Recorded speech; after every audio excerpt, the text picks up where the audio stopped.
అంటే ఒక వ్యక్తిలో గనక ఆ లార్జ్ బ్లడ్ వెసల్ పెద్ద రక్తనాళంలో అడ్డంకి ఏర్పడింది అని మనకి బాడీలో ఇండికేషన్స్ ఎలా వస్తాయి? అంటే హెడ్‌ఏక్ రావడమా? తల తిరగడమా? లేదా చేతులు, కాళ్ళు లాగడమా? ఎలా తెలుస్తుంది? కంపల్సరీగా మనకి కొన్ని ప్రిసిపిటేటింగ్ ఫ్యాక్టర్స్ ఉంటాయి. అంటే ఎవరిలో అయితే బీపీ అన్‌కంట్రోల్డ్‌గా ఉందో, హుహు. లేకపోతే షుగర్స్ హై లెవెల్‌లో ఉన్నాయో, కొంత జెనెటికల్ ఫ్యామిలీ హిస్టరీ ఉందో, ఓకే. రక్తనాళాల్లో శక్తి లేకుండా ఉండడం, ఇలాంటి సమస్యలు ఉన్న వాళ్ళల్లో కామన్‌గా ఈ ప్రాబ్లమ్స్ అనేది జరగడం జరుగుతుంది.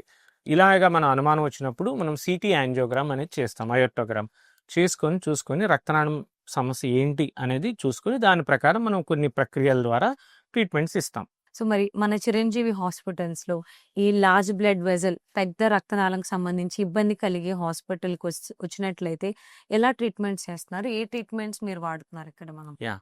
మన చిరంజీవి హాస్పిటల్స్‌లో హైబ్రిడ్ క్యాత్ ల్యాబ్ ఉండడం వల్ల ఈ మేజర్ బ్లడ్ వెసల్ ట్రీట్మెంట్స్ మనం హైబ్రిడ్ ప్రక్రియ ద్వారా చేయడం జరుగుతుందండి. దీనిలో అడ్వాంటేజ్ ఏంటంటే మనం ఒక చిన్న సూదితోనే పెద్ద స్టంట్ మన పెద్ద రక్తనాళం యొక్క స్టంట్ కూడా చిన్న సూదితోనే కోత లేకుండా చేయడం అనేది జరుగుతుంది. దాంతో పాటు బైపాస్ ఆపరేషన్స్ మనకి కొన్నిసార్లు కెరోటిడ్ నుంచి కెరోటిడ్ బైపాస్ ఇలాంటివి కూడా చేసుకోవచ్చు. ఇవి 2 కూడా కలిపి ఒకే టైంలో మనం చేయటం జరుగుతుంది.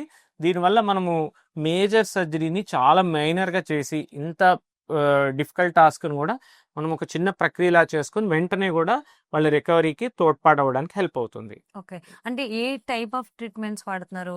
ఏంటవి? స్టంటింగ్ అని, బైపాస్ సర్జరీ అని, అయోర్టిక్ స్టంట్ గ్రాఫ్ట్ వేయటం అనేది ఇవన్నీ కూడా మనకి చిరంజీవి హాస్పిటల్స్‌లో అందుబాటులో ఉన్నాయమ్మా. ఇవన్నిటికి కూడా మనం ఒక చిన్న సూది ద్వారానే ట్రీట్మెంట్ చేసి వాళ్ళకి ఈ మార్బిడిటీ లేకుండా అంటే ఎక్కువ రోజులు హాస్పిటల్ అవసరం లేకుండా కూడా ఓకే. ట్రీట్మెంట్ చేయడం జరుగుతుంది.